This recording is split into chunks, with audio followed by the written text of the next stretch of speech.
Pakistani officials are expressing outrage following what many in the international community are calling the brutal and unjustified use of Hillary Clinton against their nation. Secretary of State Clinton hit Islamabad at approximately 9 a.m. yesterday as most civilians were starting their workday or attending morning prayers.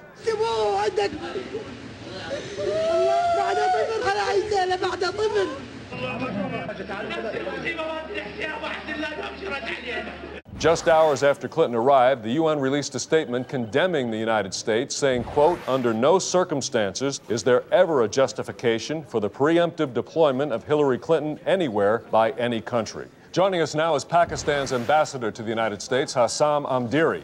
Thank you for being here, Mr. Ambassador. Preliminary figures we have here showing over 500 civilians suffered the full force of Mrs. Clinton, and over 1,000 more may have suffered some exposure to her inflexible hair and pseudo-folksy hand gestures. It's horrible. Innocent women and even children had to endure her stiffly rehearsed stories about farmers she met who inspired her. She was even sent into a hospital. That's awful. Mr. Obama clearly regards our people as beneath human dignity to have unleashed such a woman upon us. The Red Cross has set up camps just across the Afghan border for the tens of thousands of refugees who fled their homes to avoid Mrs. Clinton. They were the lucky ones. Many more were trapped inside the Clintonized area and could not escape her clumsy attempts to relate to them. So people were caught completely unaware I'm afraid so. The Hillary Clinton warning sirens sounded just a few minutes before she hit. It was too late for most people.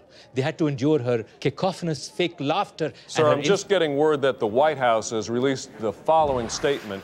"We reserve the right to use Hillary Clinton in situations where all other options have failed." Mr. Ambassador, this sounds like a threatening tone. It is horrible. The world must unite against this act of naked aggression. Let 1,000 Hillary Clintons rain down upon those responsible for this. All right, Mr. Amdiri, thank you very much for joining us. Thank you. Intelligence reports have indicated that Pakistan is developing its own Hillary Clinton and that a Nida Alvi, a stiff, humorless provincial representative, could be ready to use against a major U.S. city as soon as 2011.